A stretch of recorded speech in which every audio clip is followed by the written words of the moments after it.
Bueno, buen día chicos. Ahora toca la tercera clase del curso desde las bases moleculares a la implementación clínica. La idea es ya cerrar un poco lo que hemos venido viendo. En la primera clase vimos un poco las bases moleculares del cáncer, porque se generan, ¿no?, los hallmarks que llevan a una célula normal a hacerse tumoral. En la segunda clase vieron con Emanuel todo lo que son marcadores que se usan en la clínica oncológica para determinar qué mutaciones tiene y qué tratamientos se podrían dar dependiendo de eso. Y en esta clase cerraremos un poco el capítulo viendo las terapias, digamos, las bases moleculares de las terapias que se pueden aplicar. ¿Sí? Eh, Tiene bastante de biología molecular. En cualquier duda, las cosas, ustedes les pueden dejar en el foro, que está en el misma Moodle, digamos, en la parte de la clase, de esta clase, de la tercera clase, pueden dejar ahí las dudas. Así que bueno, comencemos, y si no, las dudas también el martes las podemos solucionar en vivo. ¿Sí? Bien, cómo está, digamos, organizada la clase, para que ustedes tengan una idea. Primero hablaremos un poco de quimioterapia clásica, en sí de las bases moleculares que tiene la quimioterapia clásica, sus ventajas y desventajas. Después sí pasaremos a la parte de medicina de precisión y de resistencia a terapias, donde yo la he dividido en cuatro partes. Como es un poco largo y pesado, ahí voy a cortar el video, lo subiré así, y voy a hacer un segundo video a continuación para que ustedes puedan verlo en dos partes también, ¿no? Y a mí también se me hace un poco más liviano para grabarlo.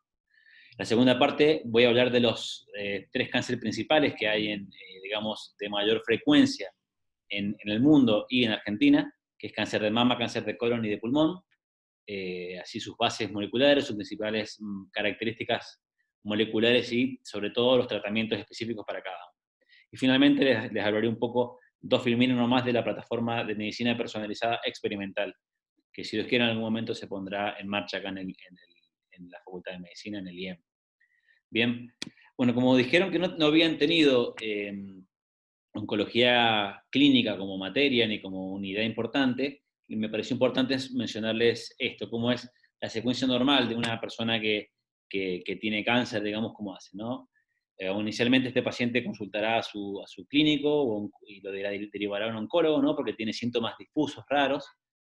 Sobre todo el clínico le pedirá algunos estudios, imágenes, tomografías, resonancia, análisis clínicos, digamos, para determinar algo. Cuando ya hay una sospecha, el oncólogo se hará cargo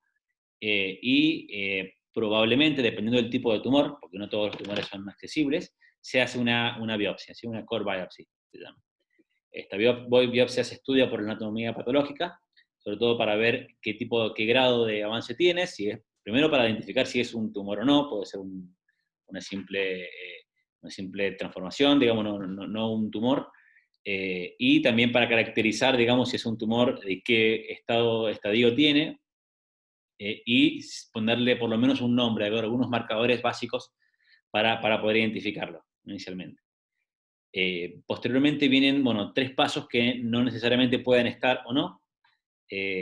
Si el tumor es mayor de 2 centímetros, presenta ganglios, o sea, si es un estadio posterior a 2, digamos, se suele hacer un tratamiento de neoadyuvancia. Neoadyuvancia es tratamiento previo a la cirugía. ¿Sí? Esta neoadyuvancia tiene como finalidad, primero, reducir el estadiaje del tumor, ¿no? Si es un tumor avanzado, infiltrante, reducírselo a un tumor clase 2 o menor, reducir el tamaño, obviamente, y que en esto mejoramos la perspectiva, digamos, el pronóstico de la paciente, y en muchos casos se genera respuesta completa, o sea que el tumor desaparece completamente, y esto, bueno, tiene muy buen pronóstico. Y por otro lado, si la neoadyuvancia no respondió bien, digamos, queda mucho tumor, o queda tumor en el lugar, ya se sabe que el tratamiento que se aplicó como neoadyuvancia no es efectivo y habrá que cambiarlo para posterior en adyuvancia. Después, posteriormente, viene la cirugía, si es que puede no haber habido una adyuvancia, viene la cirugía curativa. Obviamente, en casos donde se puede hacer cirugía, en el cáncer de mama, colon, que son normales, pero cáncer como el de pulmón no es muy normal hacer cirugía, solamente en casos más extremos que son muy invasivos, digamos, ¿no? Y posteriormente a la cirugía a la cirugía vendría el tratamiento adyuvante, ¿no? Que es la terapia como que uno normalmente la conoce, ¿sí? Y el seguimiento con una terapia. Los estudios moleculares, digamos, que vieron así con Emanuel, se aplicarían en dos lugares principalmente.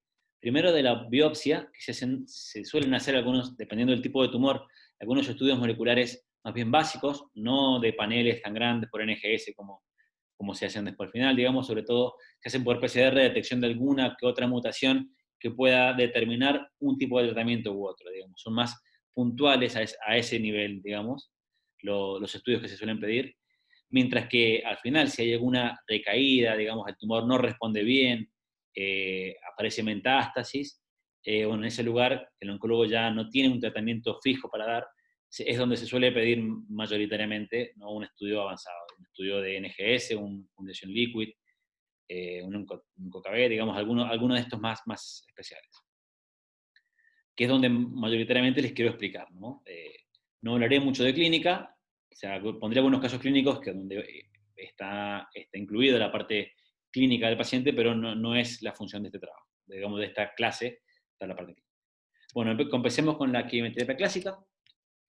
Bueno, si definimos a la quimioterapia como a la célula tumoral, digamos, como un desequilibrio entre proliferación, división y muerte celular, la quimioterapia clásica lo que intenta hacer inicialmente es equilibrar un poco esta descontrolada proliferación, división y aumentar muerte celular, llegar a un equilibrio, ¿sí?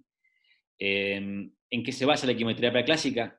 En generar citotoxicidad y muerte celular al inhibir o bloquear sistemas indispensables para la célula, proliferativos, de división, de reparación del DNA, pero lo que tiene la quimioterapia clásica que no es específica para nada, digamos, no se está eligiendo a qué tipo celular, a qué célula se va a atacar, sino que tiene una pequeña, digamos, predilección por células con alta proliferación, células que se dividen mucho, pero le va a dar igual atacar a la célula tumoral como células de la médula ósea que también se dividen muy rápido y demás. Por eso la quimioterapia clásica es tan tóxica y tiene tantos efectos adversos, ¿sí? Para el paciente. Eh, por ejemplo, la médula ósea, los folículos pilosos, células intestinales, la mucosa bucal, que son de alta división, también tienen mucho, digamos, son muy atacadas por la quimioterapia clásica. Por eso son frecuencias, digamos, todos los efectos adversos que están acá abajo. Bueno, ahora los quiero nombrar, digamos, las principales, veremos solamente las 4 de abajo. Los anticuerpos monoclonales y inhibidores hormonales los veremos como terapia target a posteriori, pero les quería mencionar un poco las 4 principales quimioterapias que se usan mayoritariamente. Antimetabolitos, agentes alquilantes y los inhibidores de topoisomerasas que actúan principalmente a nivel del DNA, induciendo daño o inhibiendo mecanismos que involucran al DNA, y los inhibidores de microtúbulos que, bueno, como veremos, digamos, están involucrados en inhibir, digamos, la mitosis en otro punto, en la fase M. Leemos uno por uno, así muy rápidamente, no quiero perder mucho tiempo con esto. Bueno, los inhibidores de topoisomerasa actúan a través, digamos, inhibiendo estas enzimas, no sé si lo recordarán de biología celular, pero las topoisomerasas, la función es desenrollar el DNA para permitir, por un lado, la transcripción y por otro lado, digamos, la replicación del DNA. Por lo cual, al inhibirse, esto genera daños al DNA, genera, inhibición de la replicación, parada del ciclo celular, bueno, y específicamente doxorubicina, puede inducir también ROS, digamos, que también esto produce daño al DNA e inducción de apoptosis. Hay de 2 tipos de inhibidores de topoisomerasa 1, como el irinotecan, que es bastante también utilizado y conocido, y las inhibidores de topoisomerasa 2 principalmente se usan anticiclinas, como la doxorubicina, que es muy utilizada en cáncer de mama, ¿sí? Como ven, también actúa, digamos, indirectamente sobre el DNA, inhibiendo las topoisomerasas. Otros muy importantes, otra quimioterapia muy importante, son los antimetabolitos, que son análogos estructurales de metabolitos propios de la célula, como que actúan por competición con los metabolitos normales, naturales de la célula, y de esta manera generan compuestos, digamos, que bloquean, digamos, el avance del ciclo por interacción con, con los compuestos iniciales. Tenemos el metotrexate, que interacciona con el ácido fólico, porque que la vía es importante para generar las timinas. Bueno, análogos de pirimidinas o de purinas, digamos, que lo que hacen es reemplazar a las bases originales y de esta manera bloquear la síntesis también de DNA, como el 5-fluoracilo o la mercaptopurina, ¿sí? Por ende, actúan principalmente en la fase S, digamos, de replicación del DNA, bueno, son más eficaces en tumores que crecen muy rápido, digamos, porque bloquean, digamos, la síntesis y progresión de este ciclo. Otro caso son los taxanos, como docletaxel, paclitaxel, digamos, te digo nombres para que les suene un poco más. Estos casos tienen otro mecanismo de acción, en este caso actúan sobre la polimerización de los microtúbulos, en realidad polimerización y despolimerización, dependiendo qué reactivo se usa. Por lo general se unen a la tubulina beta. No sé si ustedes recordarán también de biología celular que para la separación, la segregación de los cromosomas, es importante que se formara el uso mitótico y que después este uso mitótico se desarmara para atraer, digamos, y jalar, digamos, los cromosomas para cada una de las células hijas.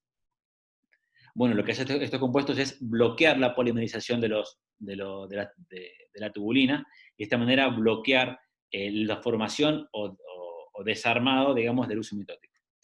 Esto por lo cual genera arresto en la fase M del ciclo celular, digamos, y con ello formación de células tetraploides y, bueno, con ello también llevando a la muerte celular, digamos, generando apoptosis y muerte celular.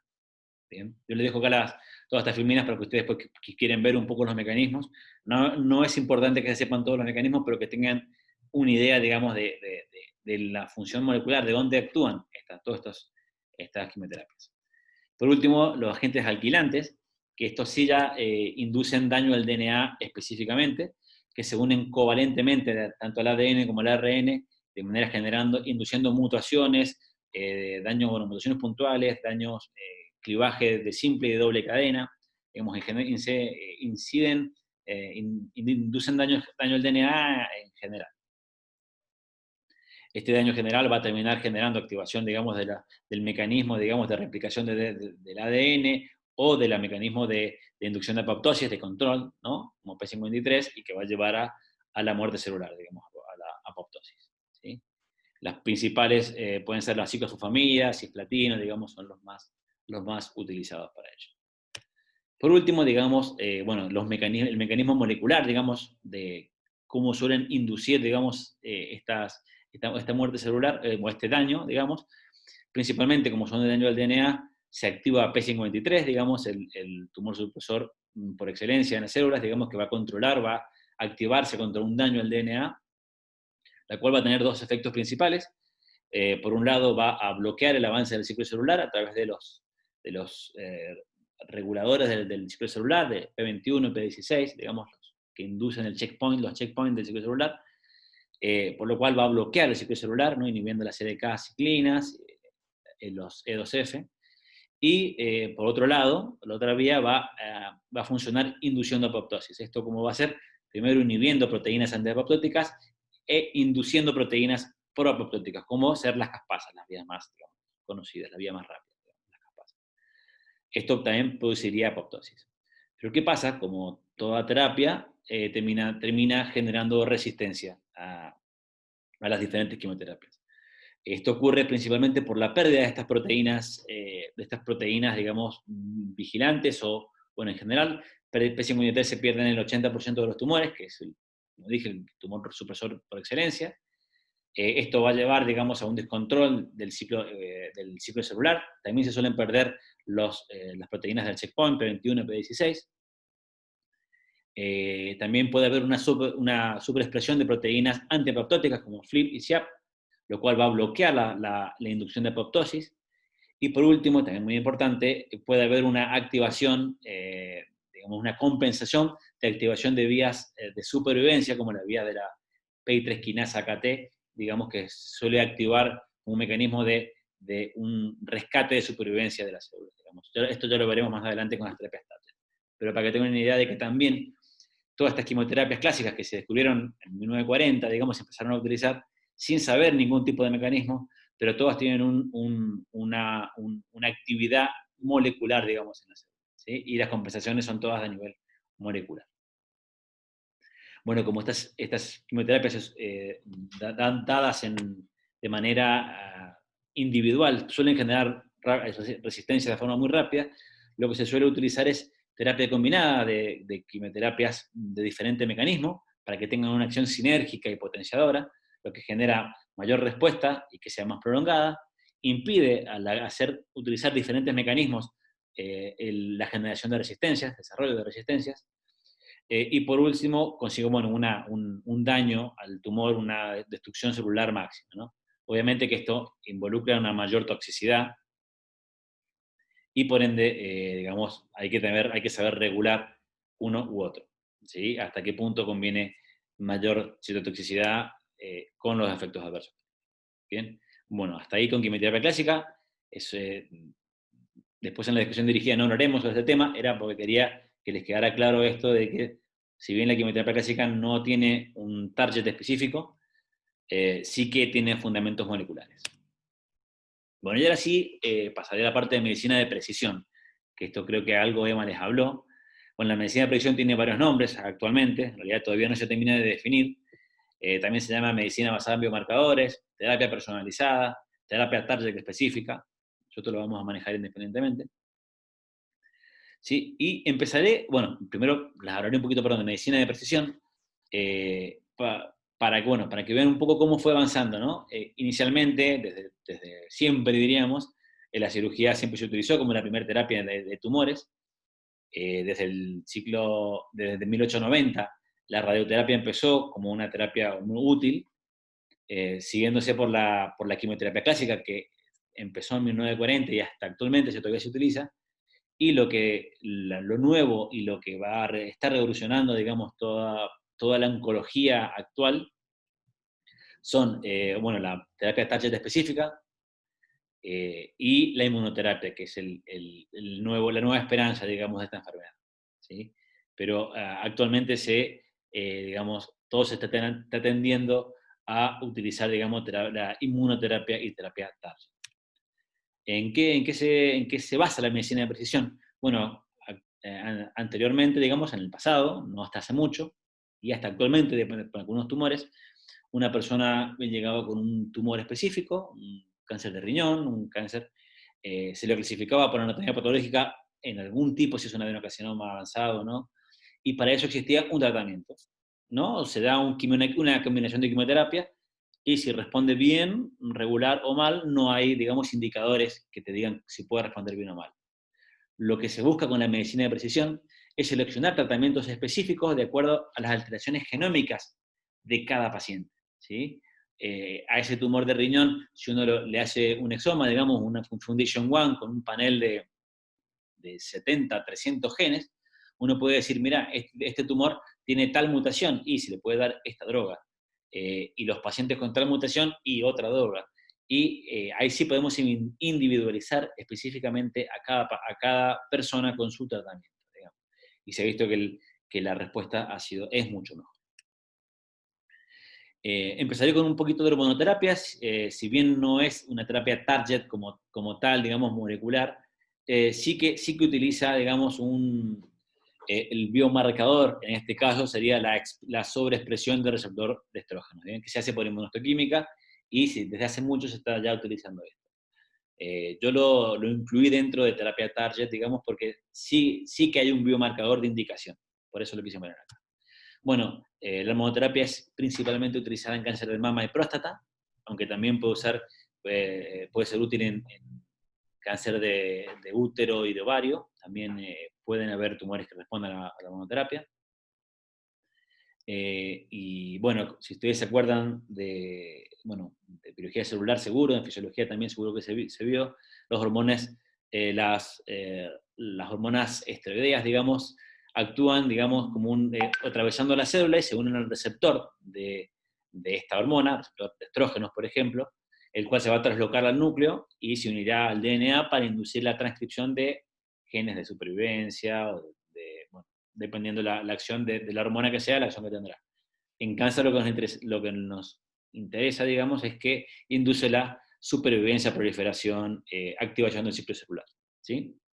Por lo cual es importante bloquear esta vía, digamos, en los tumores que tienen superactivado esta vía, es importante bloquear.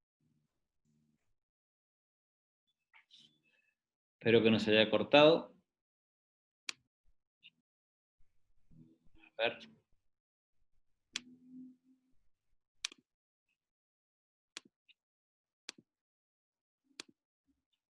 Disculpen, se me cortó a mí, espero que siga todo bien.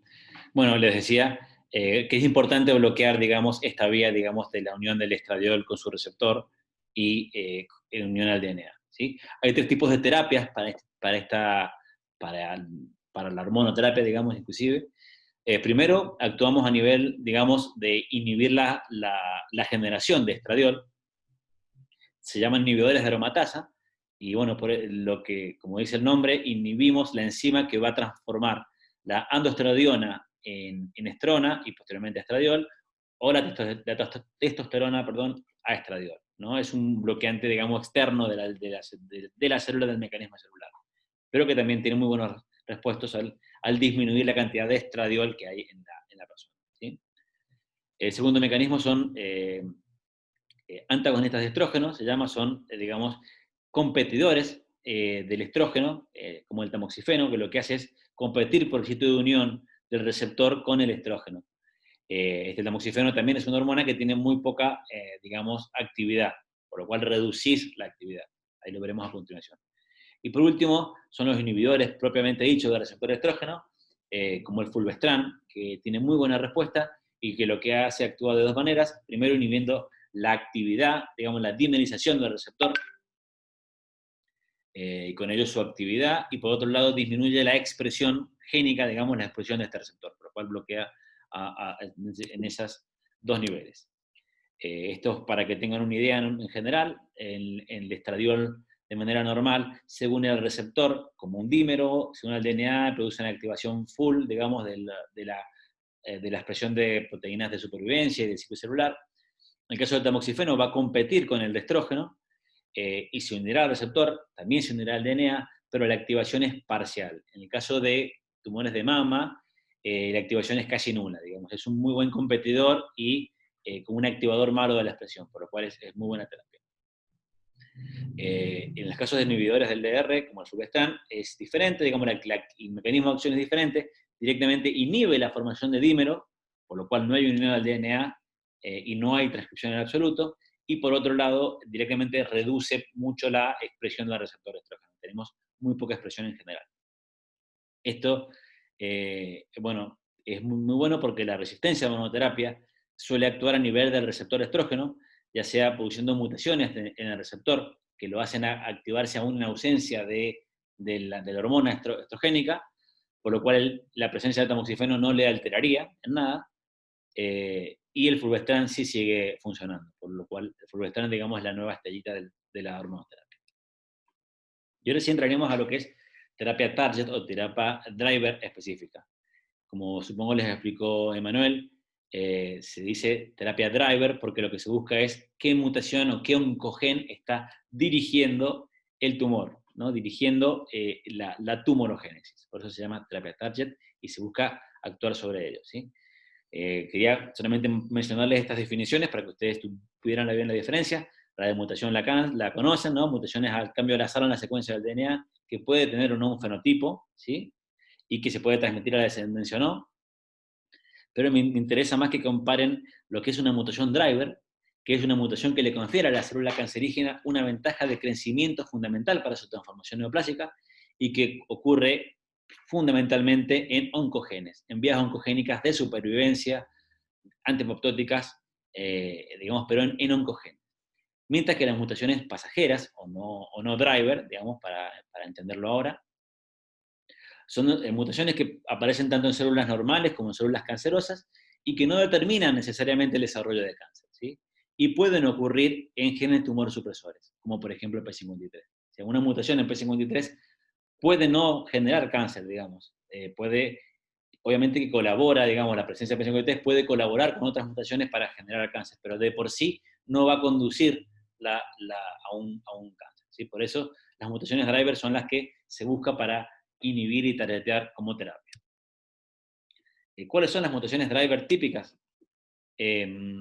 Bueno, existen existen varios tipos.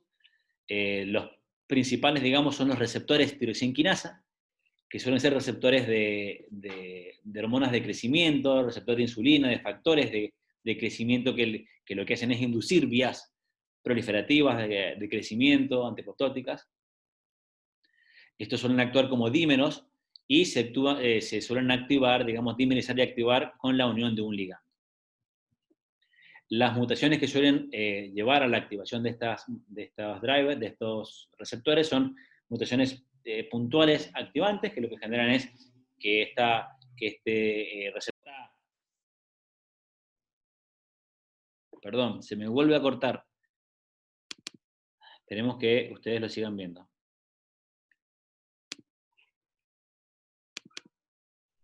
Bien, estábamos hablando de los receptores, ¿no? Que una mutación son mutaciones puntuales que pueden inducir cambios de secuencia que hacen que el receptor se active constitutivamente, independientemente de que esté o no esté el ligando, ¿sí? Se puede dimerizar automáticamente y generar la activación de esta vía. Otra mutación típica son las translocaciones, o sea que el mismo receptor se puede fusionar a otra proteína, a otro tipo de receptor, y también generar receptores activados constitutivamente, o sea que la vía de activación por debajo esté constitutivamente activa. O otra vía de activación de estas mutaciones driver son las amplificaciones, que esto ya actúa a nivel genómico, digamos, como saben, tenemos 2 copias de cada gen. Lo que suele ocurrir es que este gen se producen amplificaciones de esta copia, de cientos de copias, por lo cual esto se traduce en una expresión de miles de copias del receptor en la membrana, y aunque no esté mutado el receptor, al haber tantas copias, se produce igual la hiperactivación de la vía por debajo de la brecha. Otro tipo de mutaciones son las mutaciones, digamos, en las quinasas de estas vías proliferativas. 2 vías típicas, digamos, que están por debajo de los receptores, son la vía, digamos, de PI3 quinasa, AKT, mTOR, o la vía de los BRAF, RAS y, bueno, MEK, son las 2 vías típicas de supervivencia que son las que suelen estar activadas como drivers en cáncer, y que suelen estar activadas en resistencia a terapia también.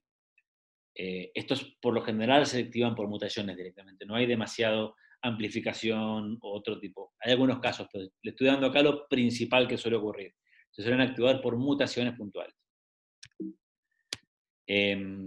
Otra vía es, otro tipo de mutación que puede ocurrir son la pérdida de las fosfatasas, digamos, que regulan estas vías. No sé si ustedes se acordarán, pero las proteínas quinasas lo que hacen es fosforilar para activar a sus siguientes, digamos, al factor siguiente de la cascada, mientras que las fosfatasas lo que hacen es quitar ese fosfato y inactivarlo, ¿no? Si uno pierde las fosfatasas de la vía, igual lo que se consigue, el resultado es igual la hiperactivación de la vía, porque no se inhibe nunca más, ¿sí?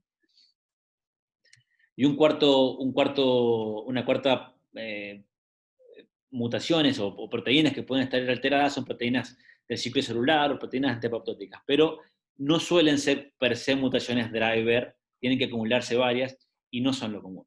Aquí nos vamos a centrar en las 95% diríamos que hay, que son los receptores de tirosina quinasa y en las quinasas de vías proliferativas. ¿Cuáles son las terapias driver para ello, teniendo en cuenta? Bueno, en el caso de los receptores, son los anticuerpos monoclonales, bueno, que tienen una eficiencia muy alta, digamos. Esto hace 15, 20 años que se están utilizando. Estos receptores se unen a la parte extracelular de la célula, ¿no? A la parte extracelular del receptor, y bloquean su actividad por dimerización o directamente la actividad del receptor, digamos, de su actividad quinasa. Pueden bloquear específicamente uno o la unión de 2 receptores diferentes, lo veremos en el caso del cáncer de mama, el HER1, HER2. Y tienen otra función también estos anticuerpos de que pueden activar la respuesta inmune. Como ustedes se acuerdan de los anticuerpos, están formados por cadenas livianas y cadenas pesadas. La cola de la cadena pesada queda siempre expuesta por afuera, la cual es reconocida por, digamos, por el sistema inmune, por los macrófagos, linfocitos NK, linfocitos NT, que tienen receptores FC para estas cadenas pesadas, y lo que producen es la activación de estas células y con ello ¿no? el ataque a la célula tumoral. Y los otros tipos de terapia también muy utilizadas son inhibidores químicos, inhibidores selectivos, digamos, de la actividad quinasa de estas proteínas específicas. Hay algunos inhibidores muy selectivos, específicamente para un tipo de proteína, digamos, de quinasa, de una mutación de un tipo de quinasa, algunos más generales que pueden inhibir varias quinasas diferentes. Bueno, y estas pueden actuar también a nivel del receptor, inhibiendo la actividad quinasa del receptor, o individualmente de cada proteína. Ahora vamos a ver varios ejemplos.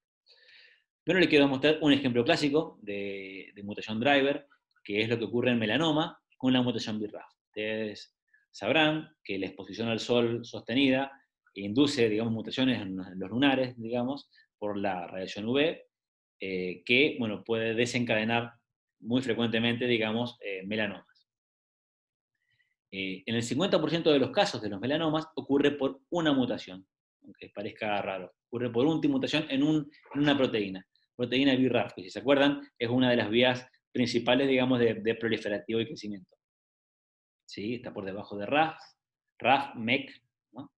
Esta mutación, digamos, va a activar esta vía de proliferación y va a generar, digamos, un crecimiento descontrolado de la célula y con el afortunadamente, podemos decirlo así, esta mutación suele ocurrir en un 90 y pico % dentro de la proteína BRAF en un solo nucleótido, en un hotspot se llama, en un sitio caliente, ¿sí? Que es la mutación B600G. Y que esta mutación, digamos, las mutaciones cercanas, si pueden ver, digamos, ahí la incidencia de mutaciones, la B600G es la que está marcada acá, mientras todo el resto es mínima. Esta mutación determina sensibilidad a un inhibidor químico que reconoce esta mutación y le inhibe, digamos, que se llama bemurafenib. No nos importa la estructura química ni nada de esto, pero sí quería mostrarles de cómo el uso de este inhibidor produce, digamos, la inhibición directa de este driver, del BRAF, y con ello produce una mejora en la supervivencia de los pacientes. Si vemos el grafiquito de acá a la derecha arriba, vemos una mejora muy significativa en la respuesta, digamos, en la supervivencia de las personas con melanoma, digamos, BRAF 600G. La gris más clarita sería sin tratamiento, ¿ven? Sin este tratamiento, con la quimioterapia clásica, ¿ven? Cómo mejora el uso de una terapia driver la respuesta al tratamiento. Acá lo vemos en el dibujo, un ejemplo de esta publicación. Vemos una persona con, bueno, múltiples tumores de piel, que después de 15 semanas de administración con bemurafenib, estos tumores han desaparecido casi totalmente, pero posteriormente, como toda terapia target, puede recaer, digamos, y generar resistencia a esta terapia. Posteriormente, bemurafenib evolucionó, digamos, hicieron inhibidores un poco más selectivos de mejor respuesta, que se llama dapagliflozin. No me interesa en general que se aprendan ningún tipo de nombre, sí que me interesaría que entiendan las vías proliferativas y cómo funciona, digamos, ¿no? De que se muta un driver de una vía necesaria para supervivencia y proliferación, y esto genera el desarrollo del driver del cáncer, ¿sí? Y que si uno lo inhibe, estaría bloqueando el cáncer. Eso es lo que me interesa que sepan, no los nombres, ni las estructuras, ni nada, ¿sí? En este caso, la terapia actual es con dabrafenib y trametinib, que trametinib es un inhibidor de MEK, que está por debajo del BRAF en la vía. Esta terapia doble tiene aún mejor eficiencia. Bueno, por ahora les quiero mostrar, ya que hablamos de mutación driver, de la resistencia, que es muy común en una terapia driver, que después de un tiempo, dependiendo del tipo de tumor, será el tiempo que genere, estos tumores generan resistencia. ¿Y esto por qué pasa? Bueno, ustedes imagínense el tumor, digamos, a la célula tumoral, digamos que hay miles, millones de células tumorales dentro de un tumor, y que ellas buscan evolucionar para sobrevivir, ¿no? La terapia sería, digamos, las intenta matar y ellas intentan evolucionar para sobrevivir, por lo cual ellas van a empezar a inducir mutaciones, bueno, se van a autoinducir mutaciones, no es que lo hacen, digamos, pensando, pero inducen mutaciones y las que tengan mutaciones que le den ventajas van a crecer y generar nuevos clones que van a poder sobrevivir, ¿sí? ¿Y qué tipos de mutaciones son, qué tipo de secuencias pueden tener? Digamos. La principal, bueno, las tres principales, que las que nombro acá, primero es la compensación por otros receptores tirosinquinasa. Por ejemplo, si nosotros estamos bloqueando un receptor con un anticuerpo, digamos, para bloquear una vía de supervivencia, el tumor lo que puede hacer es inducir la mutación o amplificación de otro receptor, digamos, que va a activar por la misma vía, digamos, va a activar por debajo las mismas vías que el receptor que estamos targeteando, de manera de mantener activa esta vía, ¿no? Yo les llamo, o se suelen llamar, como que son adictos a estas vías de supervivencia, ¿sí? Buscan la forma de mantener siempre activa esta vía. Otra posibilidad que suele ocurrir muy comúnmente es que se activa de vías de señalizaciones por debajo de donde uno está bloqueándola. Si uno bloquea a nivel del receptor, lo que suele pasar es que se muten proteínas por debajo, digamos, de las vías de señalización, de manera que si uno lo bloquea abajo, el tumor consigue mantener la vía activa por debajo, digamos, activando digamos, las quinasas por debajo de donde uno está bloqueándola, de manera de mantener activa siempre esta vía. O también puede ser que activen vías paralelas de supervivencia. Entonces uno bloquea la vía de AKT, PI3 quinasa, y puede activar la vía de KRAS, y en muchos casos esto produce la supervivencia. Y la tercera mutaciones típicas que generan resistencia son mutaciones que inhabilitan a los receptores químicos. Como les mencioné, los receptores químicos tienen un target muy específico dentro de cada proteína y que van a, dependiendo, digamos, de la mutación que estén targeteando, la estructura, digamos, quimérica que va a hacer que entre o no dentro de los bolsillos de unión al ATP, dentro de la unidad de unión al ligando, digamos, son muy específicas. El tumor lo que hace es, digamos, la célula tumoral es mutar, digamos, el driver en los sitios donde se puede unir la terapia, el inhibidor target, para de esta manera prohibir, digamos, inhibir que se una al receptor. Vamos a ver varios ejemplos, digamos. Pero también son las tres casos típicos. Que compense sobreexpresando otros receptores, que active por debajo de la vía las otras quinasas, o que produzcan mutaciones en los targets, digamos, para que los inhibidores no puedan acceder a esa proteína. Bien, y yo les mencioné que las mutaciones driver son mayoritariamente oncogenes, digamos, por definición, digamos, los oncogenes son los que van a conducir este tumor. Pero, ¿qué pasa con los genes tumor supresores? ¿Tienen algún efecto o no? Como pueden ver, estos son los genes más mutados, los genes más mutados dentro de tumor de pulmón, y vemos que muchos de ellos son tumor supresores y no drivers, ¿no? P53, la proteína de retinoblastoma, ATM, son todos tumor supresores, digamos, que de por sí una mutación no va a generar un cáncer, pero que sí que afecta. La respuesta que le dice es sí. Acá vemos la sobrevida libre de progresión en tratamiento anti-EGF receptor, que están mutadas, digamos, y vemos que los pacientes que solamente tienen la mutación del driver, de GFR, tienen una sobrevida muy buena, digamos, después de 4 años, del 50%, mientras que los pacientes que tienen mutación de P53, que es la línea verde, o de P53 y IRB, o sea, las tres mutaciones juntos, tienen una sobrevida libre de progresión mucho, mucho peor. Por lo cual, no es que no afecte tener o no mutaciones de genes tumor supresores, sino que sí que en la respuesta tienen. Así que todo esto ustedes vayan pensándolo el por qué puede pasar, ¿no? Para la discusión dirigida. Porque esto puede afectar. ¿Bien? Bien, ahora pasamos a otro tipo de terapia. En este caso es la angioterapia. Como ustedes saben, el tumor para cuando empieza a desarrollarse necesita de nutrientes, de oxígeno, por lo cual necesita que le llegue irrigación sanguínea con todo esto. Por lo cual, lo que suele hacer el tumor es producir señales, ¿no? Señales de crecimiento de los vasos sanguíneos, que se llama angiogénesis, ¿no? La generación de nuevos vasos. Acá está como bien graficado en este dibujo que lo encontré, es perfecto. Digamos, el tumor cuando empieza a crecer, empieza a secretar estas señales, digamos, estas moléculas, que lo que hacen es inducir en el vaso sanguíneo la generación de nuevos vasos, ¿sí? La angiogénesis del tumor, ¿sí? Lo que hace la angioterapia es bloquear específicamente la formación de nuevos vasos, bloqueando estas moléculas, digamos, que lo que producen es inducir nuevos vasos, ¿sí? La angioterapia tiene dos contras. Primero, que no hay biomarcadores de indicación, o sea, no sabemos en qué tumores, en qué pacientes puede verle mejor o no la angioterapia. En sí, se suele utilizar cuando no hay otra terapia driver para dar. Por ejemplo, es muy usado en cáncer de colon RAS mutado, donde no hay una terapia tarjeta específica, y funciona muy bien, de hecho. Y la otra contra que tiene es que la terapia antiangiogénica también, al prohibir de la irrigación del tumor, también limita la llegada de la quimioterapia al tumor. Y eso también puede ser, digamos, contraproducente, porque el tumor, si no le llega la quimioterapia, tampoco se va a morir. Y a su vez, la generación de hipoxia dentro del tumor por la pérdida de irrigación puede activar algunas vías de resistencia y supervivencia, como la vía de HIF.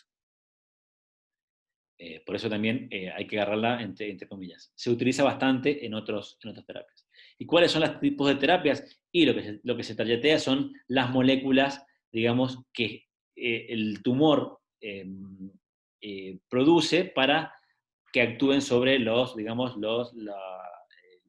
vasos sanguíneos, digamos, ¿no? La célula endotelial. ¿Sí? Que son VEGF-A, VEGF-B, o los receptores de estas moléculas, ¿sí? No me importan los nombres, digamos, y tampoco mucho las moléculas, pero que tengo una idea que son estas moléculas, digamos, que son las que generan normalmente la angiogénesis, las que se bloquean en la terapia angiogénica. Suelen ser anti-VEGF, por lo general, ¿sí? No me interesa mucho más, solo que les quede claro esta parte. Están bloqueando las moléculas que generan la angiogénesis. Bien, este es un ejemplo para que solamente vean. Esta terapia angiogénica funciona muy bien en muchos tipos de tumores, en otros no tiene mucha eficiencia, pero este es el caso de un cáncer de tiroides que es refractario al yodo, digamos que ha sido resistente a la terapia con yodo, y ven que utilizando, digamos, anti-VEGF, que es el levantinib, tenemos una respuesta en 2 años espectacular, digamos. La sobrevida libre de progresión es muy buena, o sea que es una terapia que funciona muy bien en algunos casos. Por último, les presentaré en esta primera parte, digamos, el estrella de la terapia, que es la inmunoterapia. La inmunoterapia, está revolucionando la terapia con el cáncer. Yo les presentaré acá en 3 partes, 3 inmunoterapias que están funcionando desde las 2 primeras desde hace bastante tiempo, y la última, en inhibidores de checkpoint, está funcionando hace no más de 10 años, y está teniendo unos resultados espectaculares, de verdad, en cáncer. Bueno, el primer tipo de terapia son los inmunomoduladores, que al igual que pasaba con la quimioterapia clásica, no tienen un target específico, no están apuntando sobre al tumor específicamente, sino que lo que hacen es activar el sistema inmune, digamos, de manera general, digamos, una vía del sistema inmune, ¿no? La vía de ataque del sistema inmune. A través se le inyecta interleuquina 2 o interferón alfa a los pacientes, digamos, y de esta manera activan el sistema inmune, la sobreactivan el sistema inmune, ¿sí? Era muy utilizado desde hace 20 años en terapias contra melanoma, que responden muy bien, digamos, a esto. Otra terapia para melanoma también que se sigue usando bastante es la transferencia de células T. Este es un poco más invasivo, el tratamiento. En este caso se le saca sangre, se le aíslan, digamos, los linfocitos T del paciente, se produce la activación in vitro y la expansión de estos linfocitos T, y con la posterior reimplante de estas células T ya específicas contra el tumor y ya activadas ante el tumor. Digamos, se trabaja in vitro con las células y se las vuelve a reimplantar, digamos. Y también, ha tenido muy buena respuesta en melanoma y todavía se sigue utilizando. Y por último, los inhibidores de checkpoint inmunitario, que esto sí que nos detendremos ahora, que es lo último y lo nuevo. Si ustedes, no sé si lo han visto, el tumor específicamente, si no les cuento. La respuesta inmune contra un tumor tiene varios pasos, ¿no? Varias secuencias, varios puntos, digamos, ¿no? El tumor inicialmente, ya sea porque se lisa o porque por sí produce, digamos, epítopes, es reconocido por las células presentadoras de antígeno, la cual, digamos, va a tomar los antígenos de la célula tumoral, digamos, una célula alisada, la va a poder fagocitar y puede exponer, ¿no?, sus antígenos en su membrana, ¿no? Esta célula presentadora de antígeno migrará después al nodo linfático, donde hará la presentación antigénica a los linfocitos T y linfocitos B, los cuales serán activados, digamos, y expandidos clonalmente, ¿sí? Estos linfocitos T después viajarán por la sangre y llegarán hasta la zona del tumor, donde se infiltrarán, pasarán dentro del tejido y llegarán hasta el tumor. Una vez que llega al tumor, esta molécula, digamos, la TCR del que fue activado en el punto 3, digamos, reconoce ahora al tumor y lo termina atacando, ¿sí? Bueno, los inhibidores de checkpoint actúan sobre el punto 3, sobre el priming y sobre el punto 7, que ahora lo pondremos mejor, le daré un poco más de detalle sobre la presentación antigénica. Solamente, muy rápidamente, no sé si ustedes se acuerdan que una célula presentadora de antígeno, cuando presenta el antígeno al linfocito T, no lo hace solamente con el complejo medio de compatibilidad y TCR, sino que necesita la presencia de coactivadores, digamos, de unión de moléculas coactivadoras o coinhibidoras, ¿no? Si lo que une el APC o la célula tumoral, ¿no?, también pasa lo mismo, se une con una molécula coactivadora, como en el caso de CD28, esta célula se activa clonalmente y prolifera. En el caso ya en el tejido, si la célula T reconoce junto con el CD28 a la célula tumoral, la atacará, ¿bien? Pero si esta célula tumoral, si este linfocito T se asocia con una molécula de represión negativa, como es el CTLA8, digamos, de la célula presentadora de antígeno, esta célula pasará a la anergia, o sea, pasará a ser una célula reguladora y pasará a la anergia, ¿sí? Y en el caso del tumor, al unirse a la célula inhibidora, digamos, a la célula, al correpresor, esta célula quedará, digamos, en apoptosis o quedará anérgica, ¿sí? O sea, lo que pasa, para hacerlo más sencillo, en el tumor realmente, es que la célula tumoral va a expresar estos correpresores, digamos, de los linfocitos T, que al unirse va a producir que esta célula T quede anérgica y no lo pueda atacar, ¿sí? El tumor evoluciona de manera de expresar correpresores y de manera bloquearlos, ¿sí? Lo mismo pasa a nivel del ganglio germinal, donde este linfocito T se va a unir, digamos, a correpresores del complejo de la célula presentadora de antígeno y pasará a ser una célula, digamos, reguladora anérgica. ¿Bien? ¿En qué se basa la inmunoterapia? Bueno, en bloquear estas moléculas correpresoras, ya tanto el receptor como el ligando, o sea, bloquear PDL1 o PD1 en la unión de célula tumoral linfocito T, o en el caso del ganglio linfático, bloquear el anti-CTLA4. Digamos, esta es lo que está basado, digamos, en la inmunoterapia. Bloquear PD1 en el linfocito T o PDL1 en la célula tumoral, o bloquear, digamos, CTLA4 en el ganglio germinal, digamos. Estas son las drogas más utilizadas, digamos, pembrolizumab, nivolumab para niveles de PD1, ipilimumab o temilumab en CTLA4, que es menor utilizado, no se suele utilizar demasiado, y los inhibidores, digamos, de PDL1, que sí que también se usan mucho, digamos, el durvalumab y atezolizumab. Bueno, en esto se basa la terapia. Lo bueno que tiene la inmunoterapia no solo es que tiene una muy buena respuesta, sino es que tenemos biomarcadores indicativos, digamos, de qué pacientes se van a responder mejor o no con inmunoterapia, para saber a quién dársela o a quién no indicar la inmunoterapia. El primero, bueno, el primer indicador es el índice de mutación del tumor. Mientras más mutación tenga el tumor, el índice de mutación general que tenga esta célula tumoral, mejor respuesta es. De hecho, es indicativo de tratamiento mayor de 15 bases por cada megabase. Este es el ejemplo.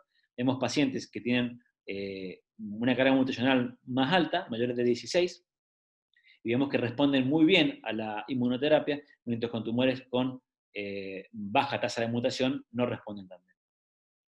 Otro caso es la inestabilidad de microsatélites, es otro biomarcador que en sí tiene, para no complicarlos, estaría indicando algo similar al índice de mutación. Mientras mayor inestabilidad de microsatélites, mayor índice mutacional tiene el tumor, ¿sí? Y también vemos lo mismo, que a mayor presencia de inestabilidad de microsatélites, responden mucho mejor a la inmunoterapia, es la línea verde de acá abajo, comparado a los que tienen baja inestabilidad de microsatélites. Y por último, que este tiene más lógica, ¿no? Es más fácil de deducir, el estado de PDL1 del tumor. Si el tumor expresa mucho PDL1, que es el inhibidor de los linfocitos T, mientras mayor exprese, mayor responderá a la inmunoterapia. Si el tumor no tiene expresión de PDL1 y tiene bajas chances de que responda a la inmunoterapia, ¿sí? Este es el ejemplo. Los pacientes que tienen alto PDL1 responden muy bien, los que tienen débil parcialmente, y los que no tienen responden mal. Por último, les quería decir que estos tres biomarcadores son biomarcadores de manera independiente, que no se tienen por qué relacionar, no se relacionan entre sí, como ven, no tienen un solapamiento entre ellos, o sea que cada uno puede actuar de manera independiente, dentro se piden de manera independiente, y lo que sí es que los pacientes que tienen más de un biomarcador responderán mejor. O sea, una paciente que tenga alto TMB y alto MSI, digamos, tiene más chances de responder mejor a la inmunoterapia que el que tiene solamente uno. Posteriormente veremos un ejemplo. Bueno, cortamos acá y lo seguimos en la segunda parte de la clase.